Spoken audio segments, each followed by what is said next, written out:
Hoy tenemos con nosotros a alguien, compañera, porque es compañera de Radio Televisión Española, pero además una fantástica investigadora, periodista, profesora de la Universidad Oberta de Barcelona, en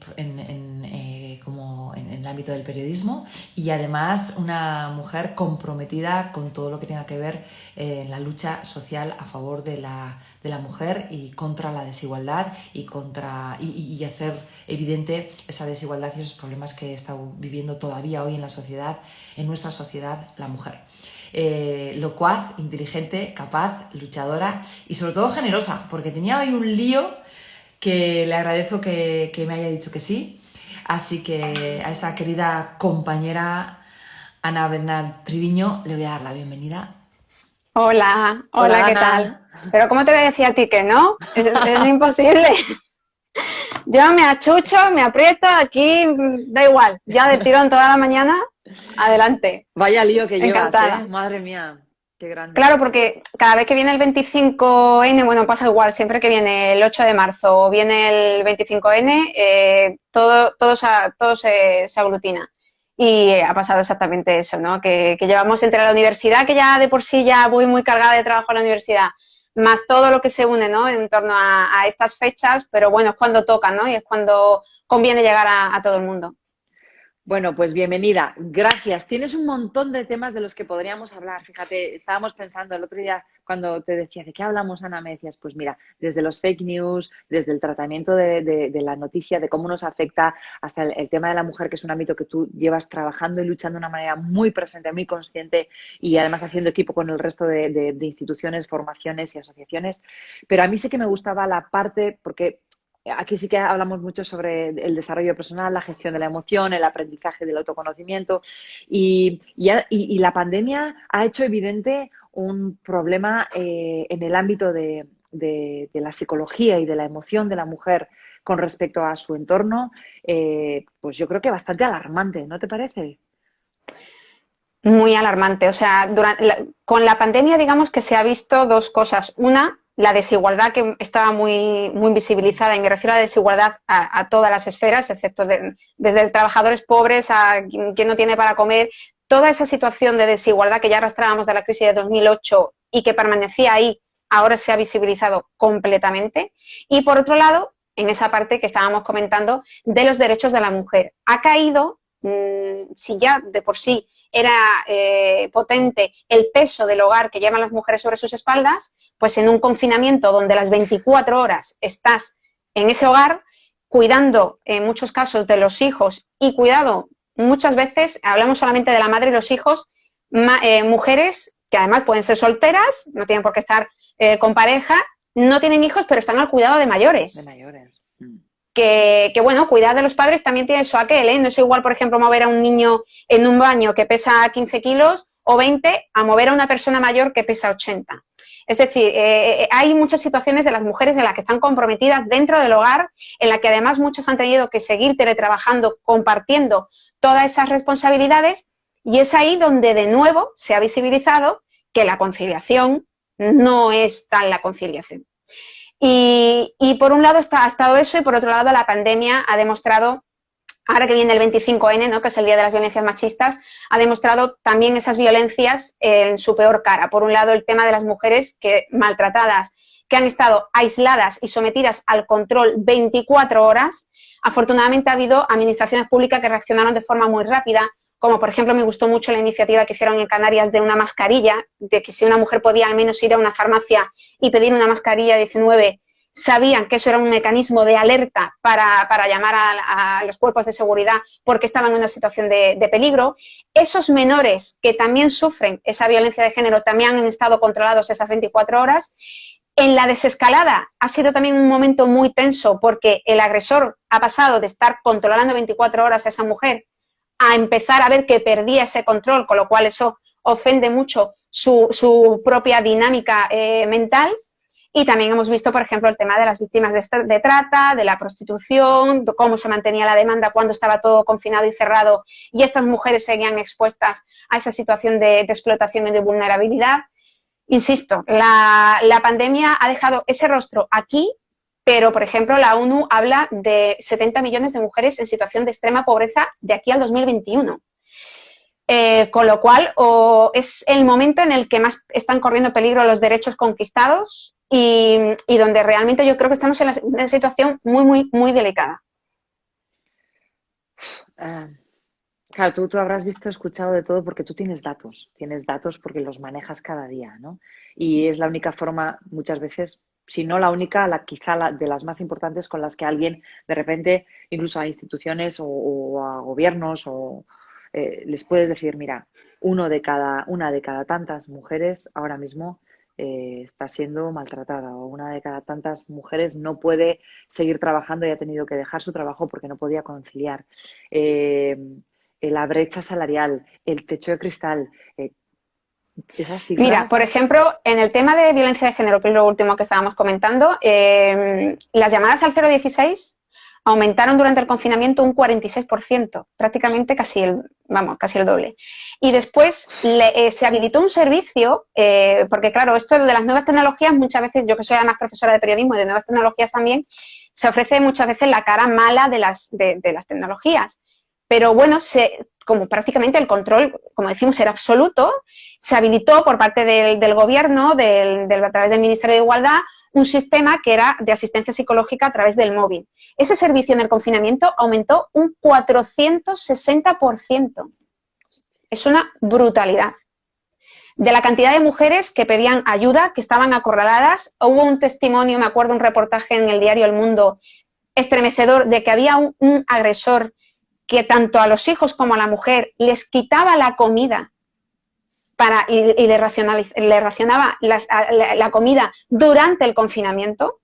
Y imagínate en una situación de así como tú pides auxilio, o sea, estás imposibilitada. Pues bueno, afortunadamente existió ese mecanismo y a través de esas consultas, por lo menos psicológicamente, pudieron asesorar a esas mujeres a llevar con la menor angustia posible una situación en la que ya te digo que al final tú ya estás bloqueada. La situación que está viviendo en ese momento una mujer maltratada, su mente no es su mente. Su mente ya pertenece a las dinámicas del maltratador y está continuamente en alerta, que es que esa es otra, ¿no? Esa situación es previa. Y por otro lado, cuando comentabas el tema de la conciliación, lo importante que es la carga mental que están soportando muchas mujeres en el hogar. Había un estudio de la UNED que reflejaba de cómo durante el confinamiento y durante este tiempo pues ha aumentado síntomas pues, como ataques de ansiedad, depresión, empeoramiento del sueño. Bueno, pues de todos esos síntomas y de la población que analizó la UNED, el 70% eran mujeres las que manifestaban esos síntomas. Y había otro estudio que reflejaba que 1 de cada 3 mujeres habían tenido que dejar el trabajo o pedir alternativas de conciliación laboral para poder permanecer más tiempo en casa. Al final, es lo que ocurre, que la mujer es la que termina siempre siendo la pieza del puzzle que se mueve para adaptarse a los demás. Claro, nos adaptamos. La mujer se adapta. La mujer, la madre, todavía hoy es el eje de la sociedad española. Que quede claro, por favor. Lo es. No solamente a nivel profesional, fuera de casa, cuando entra en su puesto de trabajo, sino en la familia.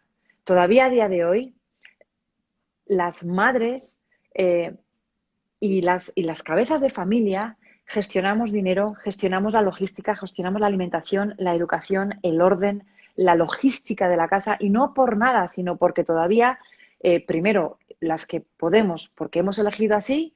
Segundo, porque no les dejamos. Vale, eso es casi anecdótico, pero es que todavía llevamos ese rol cargado porque lo hemos aprendido así. Y es que se ha aprendido. El 80% de la población en España es población rural. Y la población rural, por costumbre y por aprendizaje, más que la urbana, sigue tomando las riendas y bravo por todas ellas y por todas nosotras. Pero, ostras, instituciones, gobierno, pónselo más fácil, coño, claro. ¿No?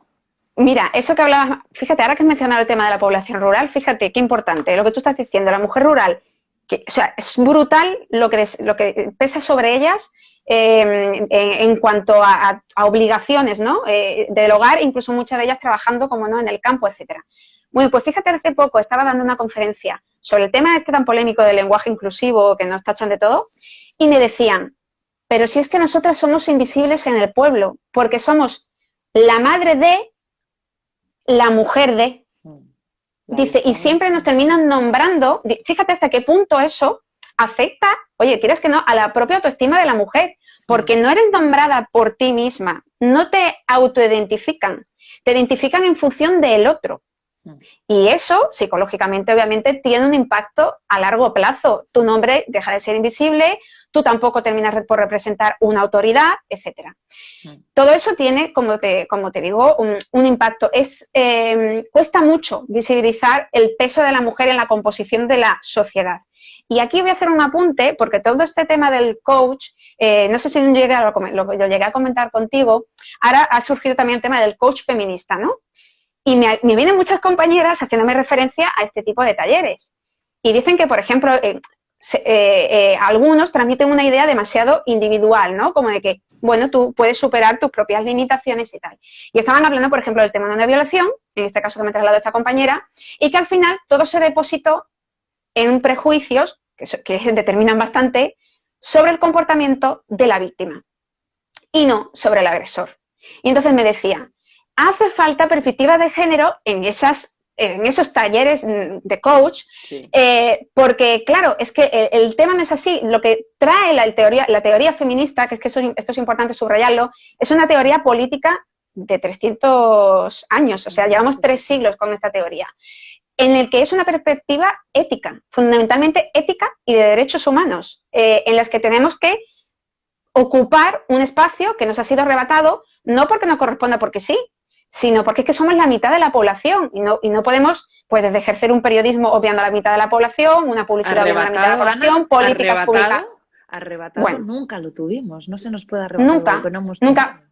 Yo siempre digo que hay que leer un texto de Gerda Lerner, que es El origen del patriarcado, y yo siempre cuando tengo alguna disputa digo, mira, te lees el libro de Gerda Lerner y entonces ya hablamos. Y habla de cómo con la creación ya de los estados modernos es cuando se produce esa dominación patriarcal, porque se privatiza y se conquista la libertad sexual y reproductiva de las mujeres, que es ahí donde empieza todo. Tienen la función maternal, hay que mantener las tribus para que esos estados modernos se desarrollen, y entonces se llega a un pacto tácito entre hombres y entre las propias tribus, y la mujer queda dominada sencillamente a la procreación para mantener la propia especie y para mantener los linajes. Y es así como surge el patriarcado. Suena aterrador, pero es así. Y de diferentes maneras esto se sigue manteniendo así, porque si no, ¿por qué cuando llegan las elecciones nos encontramos años y años el tema de la natalidad sobre la mesa, en el que muchas veces lanzan mensajes incluso achacándonos que por qué no tenemos más hijos? Oye, mira, no tenemos más hijos porque las circunstancias son las que son. Y entonces, por eso insisto en que cuando hablamos de estos talleres de coach, por favor, eliminar un poco esa perspectiva tan individualista, porque al final el feminismo lo que impone y lo que quiere traer, el mensaje que quiere hacer llegar, es que esto es una solución colectiva, en la que participan mujeres y en la que tienen que participar los hombres. Que al final hay un contexto que no podemos eludir, que está ahí, y que si a ti te pasa esta situación en la que te encuentras a veces sobrepasada por tu propia realidad en este periodo de confinamiento, tú no estás sola. También le pasa a otra mujer y a otra mujer. Y eso no es porque hay 4 locas desbordadas por las circunstancias, sino porque el sistema está organizado, precisamente también desde la propia organización del trabajo y el desarrollo del capitalismo, está organizado de esta manera para que funcione el sistema económico. Y este es el fondo de todo el discurso. Wow. Es una dimensión muy grande. A ver, yo me vengo arriba y me caliento un poco, pero no quería caer tanto en estos, que esto da para mucho, pero sí sobre todo en el momento que están viviendo un montón de mujeres en casa, ¿no? El proceso que están llevando. Sí, y hago aquí un pequeño paréntesis que tú sabes mejor. Aquellas personas que nos estéis viendo ahora, que sepáis de alguien o que está pasando por un momento complicado, duro, crítico, en el que observéis o que vosotras mismas observéis que estáis pasando por un maltrato psicológico, emocional, físico, profesional, el que sea, que puede hacerlo visible de alguna forma. ¿Cuáles son las vías mejores? Y este es un pequeño paréntesis que hago para aquellas personas que nos estén viendo ahora, para denunciar, hacerse ver, pedir ayuda o informarse directamente.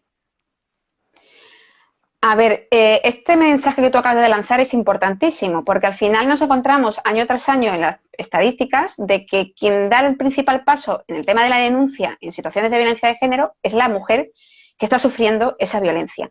¿Qué ocurre? Que esa mujer se encuentra bajo una serie de estados psicológicos que suele tardar bastante en denunciar. Puede transcurrir entre 8 y 15 años. Esa es una de las medias que se establecieron. Claro, existen teléfonos de asistencia, como el tema del teléfono del 016, acudir a las propias fuerzas de seguridad del Estado, pero, por ejemplo, una vía de entrada también bastante potente es, por eso es tan importante invertir en sanidad pública, son los centros de salud.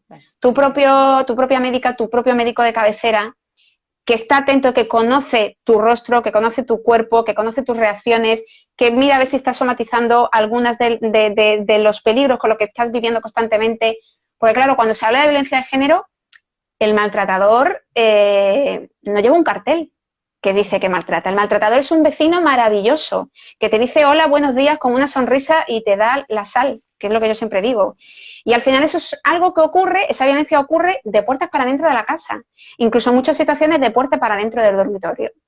Entonces, cuando una mujer sencillamente, o cuando tú ves en cualquier tipo de relación, algo que choca en el trato igualitario, porque también tenemos que aprender a establecer unas relaciones sanas, unas relaciones que no sean tóxicas, unas relaciones que no sean machistas, hablarnos de tú a tú en igualdad de condiciones, que veamos que una pareja tiene capacidad para negociar y no para imponer.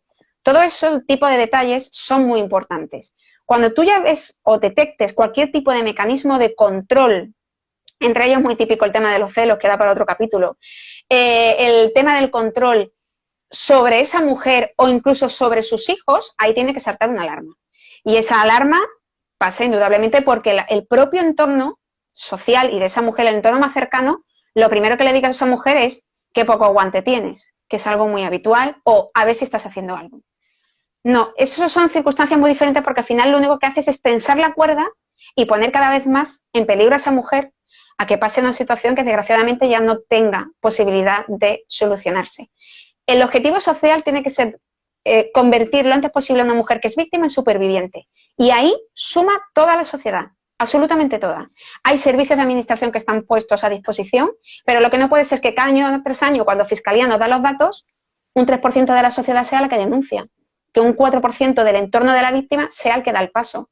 Eso es lo que no puede ocurrir, no podemos meter la cabeza bajo la tierra como la avestruz, como si aquí no pasara nada, porque, insisto, estamos poniendo en peligro la vida psicológica y física de esas mujeres y de sus hijos y de sus hijas. La Madre Teresa de Calcuta decía que cuando educas a una mujer, educas a toda una familia.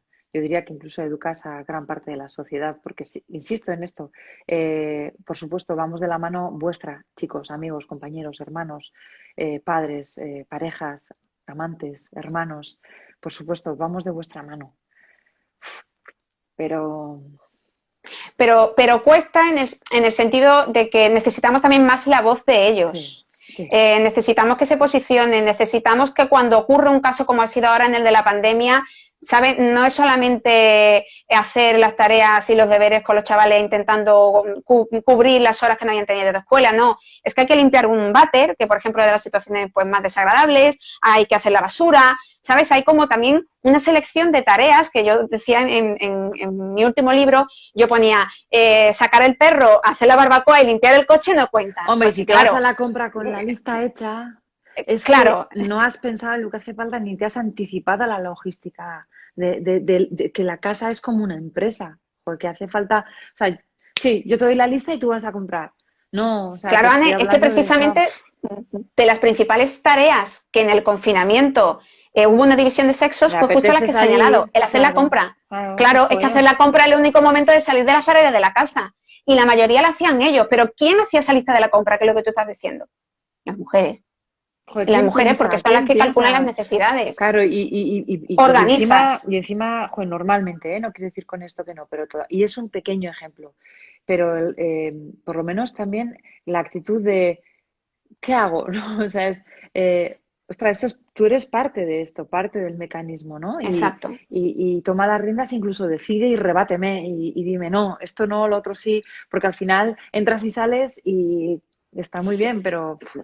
No, y al final lo único que termina también es potenciar la propia culpa a nosotras mismas. Al final siempre termina el círculo en el mismo lado. La responsabilidad es nuestra y al final tú te terminas culpabilizando porque no das pues esa talla, no llegas a alcanzar pues todos los objetivos diarios que tú te haces a lo largo de la jornada y te ves desbordada por las circunstancias. De ahí esa carga mental en la que te sientes completamente superada. Una pareja y una vida en común es un proyecto de dos y, por lo tanto, el peso tiene que recaer en 50 y 50. Lo que no puede estar más distribuido porque entonces la balanza se descompensa y hay un desgaste psicológico y físico por una parte que la otra parte no está soportando. No, y y eso te es lo que conviertes no... también en la organizadora de todo y encima te conviertes en la madre del otro y en la cuidadora del otro y en la profesora y en la choferesa. Claro, Y entonces yo pero eso va mucho veo en... muchas madres, muchas mujeres que se hacen cargo de todo, de todo, de todo, de todo y al final, ostras, dejan de ser ellas también, ¿no? Y eso no está bien. Mira, justo esto lo hablaba hace unos días con mi madre. El dejar de ser nosotras porque hemos aprendido a lo largo de nuestra vida nuestra función de cuidar. Ya desde Rousseau, fíjate, cuando yo siempre digo lo importante que es tener referentes feministas en nuestros estudios, y yo siempre digo, mira, de verdad, me habéis hablado de Nietzsche, de Rousseau, de Kant, de un montón de hombres, y no me hablabais ni de Kate Millett ni de Simone de Beauvoir. ¿Qué diferente hubiera sido mi vida si en el instituto me hubieran hablado de esos referentes? Bueno, pues Rousseau decía que la misión de las mujeres era hacer más agradable la vida de los hombres. Esa era la idea de Rousseau. Y al final, esa idea está extendida a lo largo del tiempo. Como se privatizó, como te digo, la función sexual y reproductiva de la mujer con el nacimiento del patriarcado, se desarrolla una figura materna que se dedica en exclusiva a eso y se potencia esa función de cuidadora desde que somos pequeñas a través, por ejemplo, de los juguetes. Aquí un Sí, inciso, Ana, por supuesto que nos gusta ser madres, nos gusta ser claro, compañeras, pero nos sí, gusta ser parejas de nuestros chicos, porque encima son son hombres fantásticos, nos encanta, pero que podamos elegir serlo y no que se nos imponga ser madres, ser tal, ser reproductoras. Perdona, cierro ya paréntesis con el tema de Rousseau que estabas hablando, ¿no? Por claro, supuesto, pero elegido, elegido. exactamente. Elegido, pero elegido en completa libertad. Cuando tus circunstancias determinan tu elección, no eres libre. Eso Claro, es claro, la parte fundamental de claro. todo.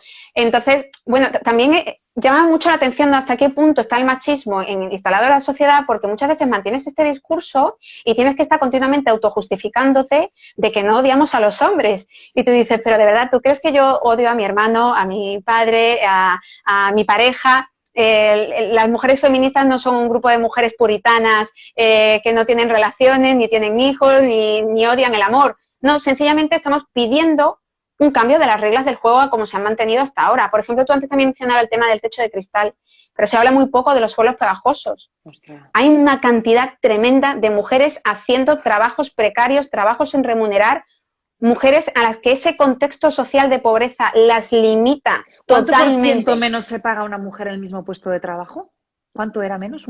¿Era un Bueno, 14% menos? puede ir en torno a un 15-20%, a un 15-20%. Y fíjate, desde ayer mismo, fue noticia en todo sitio, estamos trabajando gratis por esa Claro, brecha salarial. es Sí, verdad que se han pasado exactamente. 2 días. Exactamente, pues esos días empiezan ahora. A partir de ahora las mujeres estamos trabajando gratis en nuestra contribución de la sociedad. ¿Y qué ocurre? Pues que cuando llegue que nos tenemos que jubilar, nuestras pensiones son también más pequeñas. Es que al final todo tiene un efecto a largo plazo. Y la realidad es la que, y eso, insisto, no significa que odiemos a los hombres. Yo admiro muchísimo los hombres que se suman a nuestro discurso, que reconocen esta situación. Y después también, a ver, yo lo menciono en mi libro, cuando dicen, ¿y qué pasa? ¿Que las mujeres no asesinan? ¿Que las mujeres no maltratan? Sí, si las mujeres no somos seres de luz, claro que las hay, pero las estadísticas son las que son. Y por lo tanto se evidencia, cuando hay tantas coincidencias, insisto, en que hay un sistema, en que hay una estructura social detrás que legitima ese tipo de desigualdad y que por lo tanto impide, no solamente ya que no nos desarrollemos nosotras, que ya estamos adultas y que estamos conscientes del mundo en el que estamos viviendo, sino las próximas generaciones. Es que tenemos que crear a mujeres libres y a hombres también libres, que los mandatos de género también los coaccionan a ellos, Sí, porque les totalmente. ponen un listón sobre el tema de la hombría y sobre la masculinidad que no es el real. Entonces, eso hay que construirlo a largo plazo. De hecho, fíjate, cuando yo escucho, a ver, rebáteme tú, a ver tú que has mirado más estudios y sabes más de temas de psicología en temas de abusos, pero yo soy de la teoría de que ha habido un cambio tan importante en la sociedad en cuanto a tomar las riendas de su propia vida de las mujeres, que el hombre que aunque no se ha parado a pensar en su ADN lleva la idea de que él es superior, o sea, sin darse cuenta en el día a día, ¿eh? O sea, de hecho no se Sí, ha parado. Cuando se encuentra con alguien que con naturalidad, dice, no, no, esto no va así, se pega un susto y reacciona el que es más primitivo o no sabe cómo gestionarlo de una manera muy violenta. Y cuando se lleva al extremo y se siente atacado y es muy violento, inconscientemente se cree en derecho a atacar, matar, asesinar, maltratar y llevar esto a un lugar muy trágico, ¿no? Pero que hay también hay grados y niveles de sutileza en cuanto a ese maltrato, ¿no? Y es curioso porque nosotras sin darnos cuenta hemos podido ser educadas en un entorno de, claro que puedo, tiro para adelante, todo va bien, y de repente alguien dice, uff, ¿no? Y hay algo que está sutil, que está todavía sin digerir en la sociedad, en la parte masculina, que todavía reacciona con violencia X, sutil o paz, ¿no? Cargándose a una mujer con violencia extrema. Esto que apuntas es muy interesante porque estamos entrando también en el perfil del maltratador, ¿no? Y después eso que tú dices de las sutilezas, hace poco, el otro día que tuve una conversación con mi madre muy reflexiva en torno a todo esto, hablamos mucho, porque yo, fíjate, yo había puesto un recordatorio en mi Instagram sobre unas comidas que yo tenía en verano de pequeñita con mi abuelo. Y claro, yo le dije, escribiéndolo, dije, mira qué manera tan boba de cómo yo he ido aprendiendo roles de género. El yayo era ese día el chef porque hacía la paella, pero todo aquello, o sea, la paella era por la que todo el mundo aplaudía porque la traía el abuelo, el que se sentaba en el centro de la mesa. Ojo a la disposición de los espacios, que dice mucho en cuanto a las relaciones de poder dentro del hogar. ¿Quién ocupa el sofá? ¿Quién ocupa el sillón? ¿Quién tiene el salón? ¿Quién domina el espacio del salón? La mesa. O sea, todo ese tipo de cosas cuenta, porque al final termina por crear una escala de valores dentro del propio hogar. Y al final me daba cuenta, es lo que yo terminé escribiendo, y digo, vale, digo, y mi abuela y mi tía, una tía que tenía que era soltera, que vivía, la hermana de mi yaya, oye, ella hacía la ensalada y nadie le hacía un festín cuando llegaba la ensalada a la mesa. La protagonismo se lo llevaba la paella. Claro, y después, ¿qué ocurría? Y mientras mi abuelo hacía el flan con nata, que todo el mundo estaba, oh, el flan con nata, mi abuela estaba ya limpiando los platos. Yeah. Y nadie reconocía ese otro trabajo, ¿no?, que hay detrás. Cuando estás mencionando el perfil del maltratador, a mí siempre me gusta mucho una definición que da Miguel Lorente, que ya sabes que es buenísimo en este tema como forense. Y dice, hombre, varón. En el sentido de que muchas veces se cree que los maltratos están en capas inferiores de la sociedad, en capas económicas desfavorecidas, cuando no. No, el maltrato y la violencia de género existe en todos los estamentos, en todas las clases sociales, y es más, precisamente ese mito ha hecho que en las estadísticas, cuando las recibimos, las mujeres que tienen estudios superiores tardan más en denunciar, porque no consideran que esa situación les pertenezca a una vida acomodada o una vida, digamos, privilegiada. Y tardan más estadísticamente en reaccionar ante esa situación de violencia de género. Y como tú bien dices, la personalidad del machista, del hombre machista, que solamente demuestra esa imagen delante de la mujer, y sobre todo en privado, es que tiene unas estructuras aprendidas porque, insisto, la mujer no nace feminista, el hombre no nace machista. Nos hacemos feministas y nos hacemos machistas en función de la educación y cultura que recibimos en la sociedad. A través, desde el mismo día que nacemos, con los juguetes que tenemos, con lo que nos dicen nuestros familiares y lo que vemos en nuestro hogar, todo eso construye. Esto todo, no se soluciona todo pensando en la escuela que se haga feminista, no. En lo que hacemos a diario en el establecimiento de nuestras relaciones. Y esos hombres tienen una definición muy rígida de lo que es masculino y de lo que es femenino. Y en el momento en que tampoco tienen capacidad de negociación, son personas con las que no puedes negociar, tienen una visión muy estricta, ¿no?, de las normas sociales. Y entonces también tiende a minimizar cuando él se equivoca. En vez de asumir la culpa o de asumir una responsabilidad y hacer un proceso de cambio, tiende a minimizar el daño que haya podido ocasionar. Y como insisto, son personas que sobre todo intentan mantener el control de una situación a toda costa. En el momento que esa mujer reacciona y rompe la norma que él tiene preconcebida mentalmente, es cuando se produce esa situación de agresión. Fíjate una cosa muchas veces buscan situaciones completamente que nos pueden parecer absurdas, pero fíjate hasta qué punto esa sutileza puede llegar a dominar a una mujer. Tengo un caso cercano de una mujer a la que él decía, ve al mercado en busca de tomates y trae 1 kilo. Y cuando llegó a la casa, lo pesó. Aquello pesaba 1 kilo, 110 gramos, y hizo una agresión porque no había traído 1 kilo justo. Fíjate hasta qué punto se puede ser de retorcido mentalmente para intentar buscar una excusa, porque al fin y al cabo lo único que hacen es buscar una excusa para justificar su comportamiento, el comportamiento que ellos quieren desarrollar ante esa pérdida de control o de amenaza que para a lo mejor un hombre supone determinadas respuestas que le pueda dar una mujer o etcétera. Porque si entramos, por ejemplo, en el tema de la relación sexual, la cantidad de mujeres mayores que cuando acude a talleres feministas dicen, es que yo entonces era violada, porque yo no... Me acuerdo mucho el caso de Orantes. Ana Orantes, cuando hablaba de sus hijos, lo comentaba, ¿no? No eran hijos nacidos del amor, en muchas ocasiones y lamentablemente. Eran situaciones de un acto sexual forzoso en el que ella se había sentido violada y muchas mujeres, insisto, ¿no? Que me lo transmiten en estas terapias y todo eso cuenta, todo eso suma, todo eso construye y destruye una pareja y destruye, insisto, la autoestima de muchas de esas mujeres que terminan por perder su propia identidad.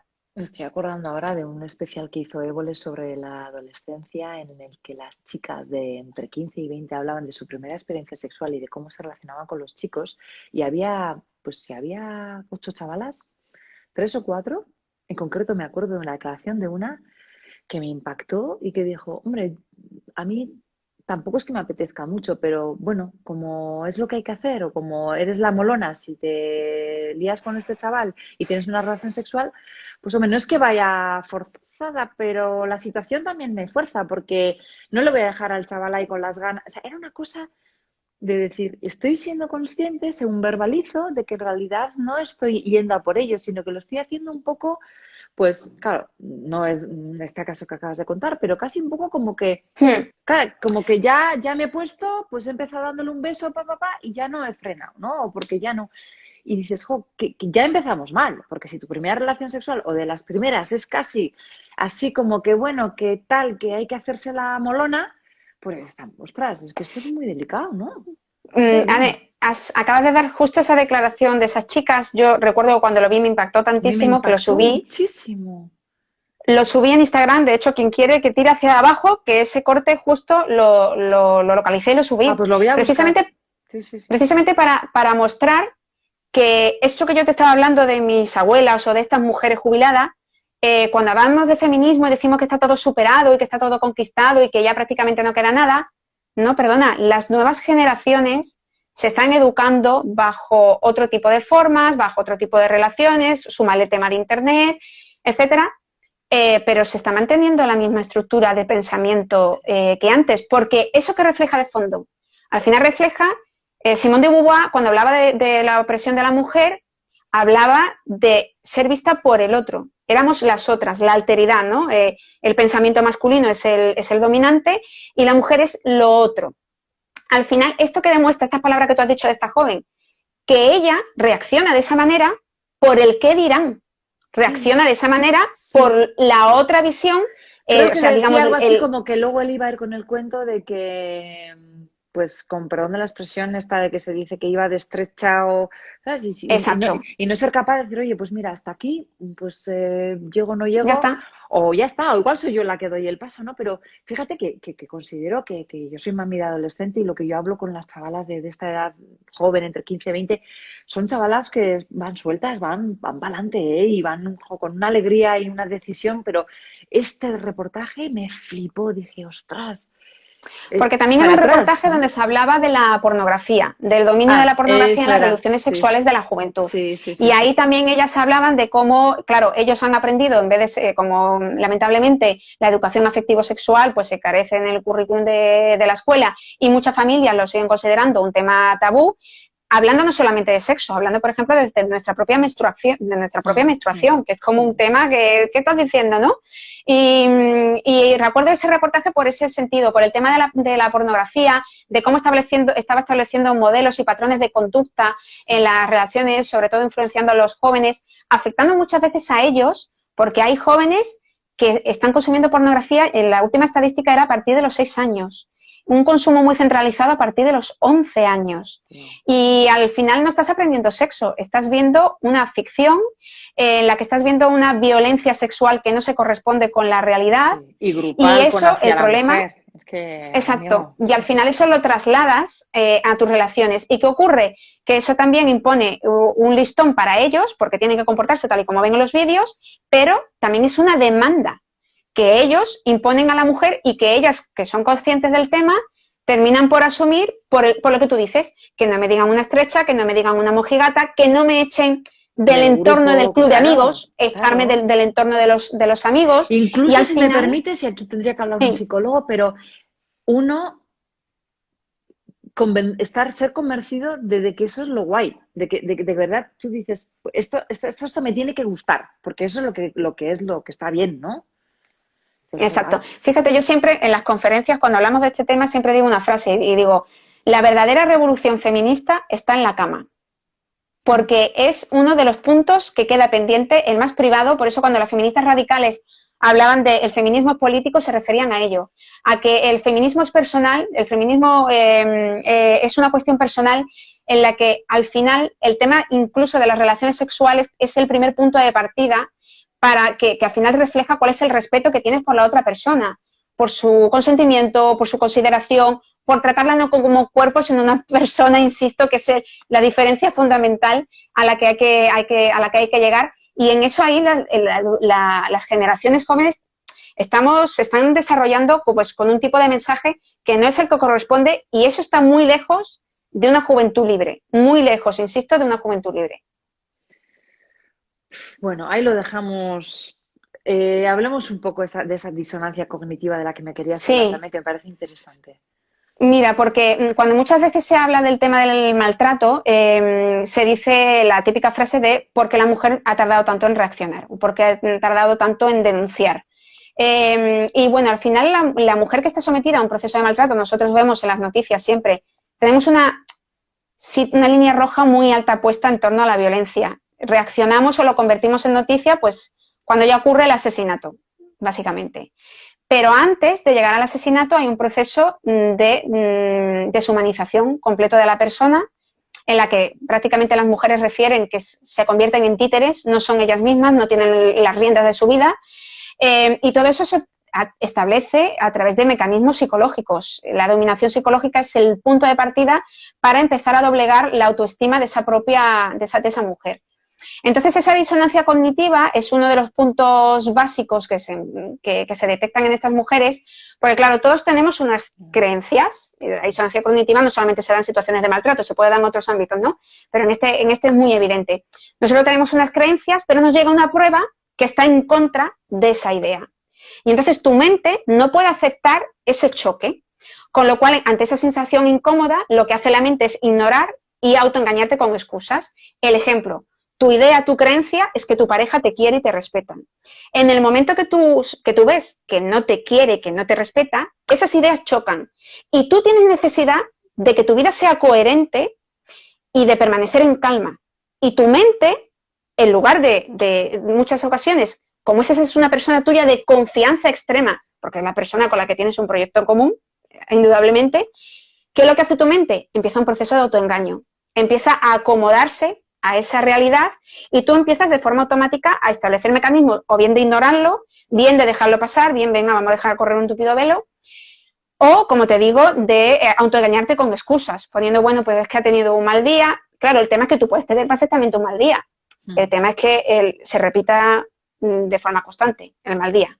Y eso ya es diferente, eso ya no tiene excusa, porque es como una gota malaya. Al fin y al cabo, el maltrato es como una gota malaya, que tú no te das cuenta, cada día cae una gota, pero al final eso termina erosionando la dignidad y la propia autoestima de la mujer.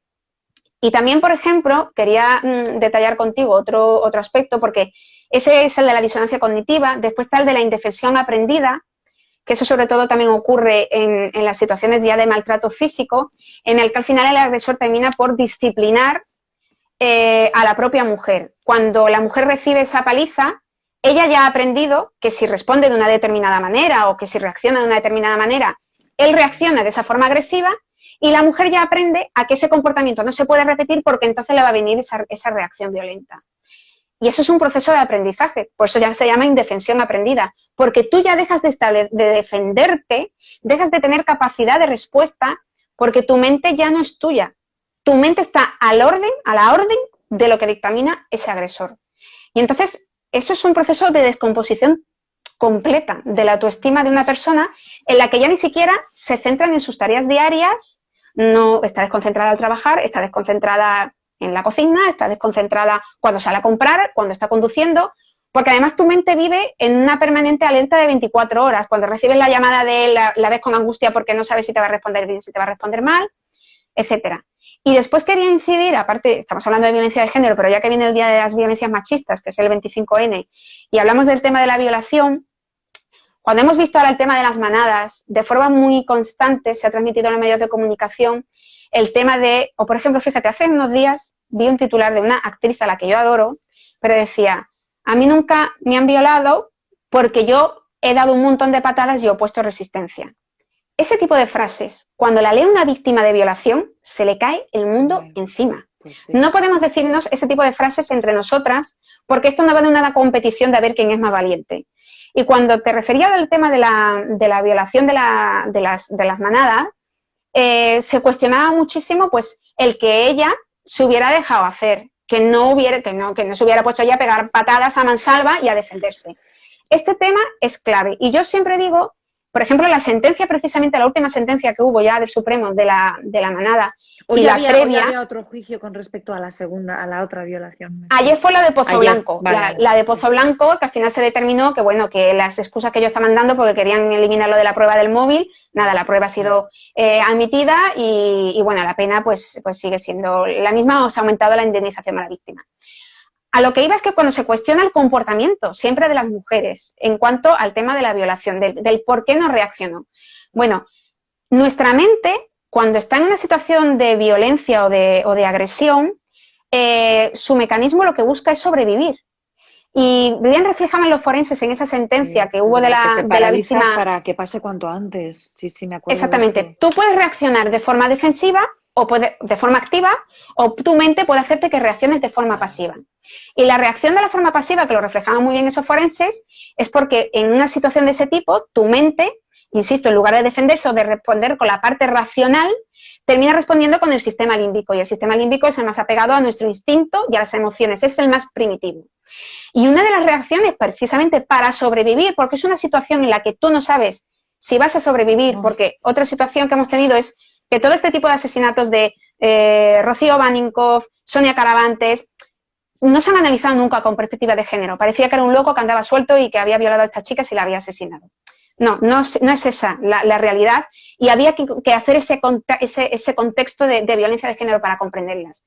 La inmensa mayoría de estas chicas que se encuentran en esta situación, cuando después te llegan a los talleres, ellas mismas se culpan de no haber reaccionado y le tienes que explicar que es que tu propia mente como mecanismo de defensa reacciona así, que el sistema límbico se activa, que te deja someter porque precisamente lo que quieres es sobrevivir y que esa situación termine y que ya lo antes posible. Y que ya está, que tú has sido, te han hecho una encerrona, has dicho que no, ya has dicho que no, punto pelota. Pero, o sea, que son 5 tíos fíjate, con una chica, a ver, hola. Ya está, pero no se habla más de esto. Ya está. Sean cinco, sea uno una, o no, lo que sea, pero la situación es la que es. Incluso, fíjate, si es un sistema primitivo que tenemos instalado en nuestro cerebro y de reacción automática, que en el mundo animal, muchos animales reaccionan con un proceso de movilidad tónica. Por ejemplo, los tiburones. Ante una situación de peligro, pues lo típico, te haces el muerto. La expresión, ¿no?, más coloquial para entenderlo. Y es un proceso de parálisis natural y la gente y la sociedad tiene que comprenderlo y eliminar esa frase de el por qué no denunció antes, el por qué se cayó. No, ese tipo de situaciones al final terminan pues por hacer mucho daño a las víctimas y sobre todo en su proceso de recuperación. Están en todo el derecho de recuperarse lo antes posible y de convertirse en las supervivientes que son. Y en eso, insisto, este mensaje casa tanto con la violencia de género que tú decías al principio como ahora. Es una suma de toda la sociedad. Y la situación y el foco ponerlo siempre en los agresores y en los maltratadores. Basta ya de cuestionarnos a nosotras mismas, porque de verdad nunca hay nada que justifique una situación de agresión. Nunca. Quiero aquí hacer una distinción entre aquellas personas que gestionan una empresa que todavía no se han dado cuenta de que no están haciendo las cosas bien con el tema de la conciliación de sus empleadas, que no tiene, me vas a decir, yo creo que estás conmigo, no tiene nada que ver con un bestia parda que de repente ejecuta su violencia y agresión No, sexual, ¿no? Son son cosas muy contextos distintas, diferentes. estamos hablando de ámbitos distintos de la aplicación de la igualdad de la mujer, del respeto entre diferentes personas, sean del sexo que sean. Por supuesto, no estamos hablando más ni mujer, ni hombre, o sea, estamos hablando de la sociedad, de una sociedad amorosa, respetuosa, considerada y que además es consciente de que Y existe la palabra corresponsable. y corresponsable. Eso es, ¿no? Nos hemos ido ahora un poco al extremo más chungo porque nos calentamos y precisamente el día 25N Bueno, pero está más a la que vuelta nada de la porque me esquina, ¿no? interesaba que la gente Sí, conozca sí, sí, que sí, tras todo esto hay un proceso psicológico, que totalmente. no, las mujeres no reaccionan así porque sí, o sea, que hay una psicología detrás y un funcionamiento de la mente que no puede obviarse, que está explicado además por forense, por psicólogos, y que muchas veces las circunstancias son las que son.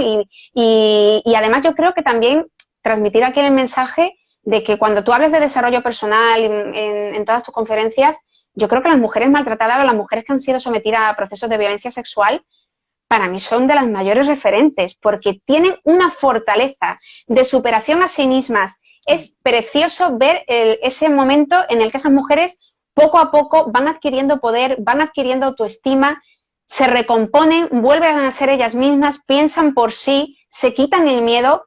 Eso es un proceso de trabajo psicológico largo, pero sucede. O sea, dar ese mensaje de esperanza a esas mujeres de que hay solución y de que realmente todo pasa también, muchas veces también por cómo nos hablamos a nosotras mismas, ¿no? Que a veces nos consideramos incapaces, que nos consideramos dominadas por el entorno y que también tenemos que tener un momento de decir, vale, estoy padeciendo esta situación, voy a ver en qué medida puedo enfrentarme a ella o puedo salir de esta situación de violencia. Eso es fundamental. A las que estáis por ahí, que sois muchas, y a los que estáis por ahí, pues que sepáis que nosotros somos una clave fundamental para que sea una sociedad mucho más bonita, más armoniosa como decías tú, corresponsable, ¿no? Y que no estáis solas ni solos, que estamos aquí, que está Ana también luchando a tope, que hay muchísimas asociaciones y que esto lo vamos a sacar, que depende de cómo eduquemos a nuestros hijos, de cuáles sean los pasos que demos y que sobre todo las instituciones tienen que ayudar para que la mujer pueda trabajar desde casa en un horario cómodo, que el hombre también pueda, padre, trabajar desde casa de una manera, pues eso, ¿no? Factible, ¿no? Factible y que de esto se trata, de ir todos de la mano para hacerlo todo mejor. Gracias, Ana.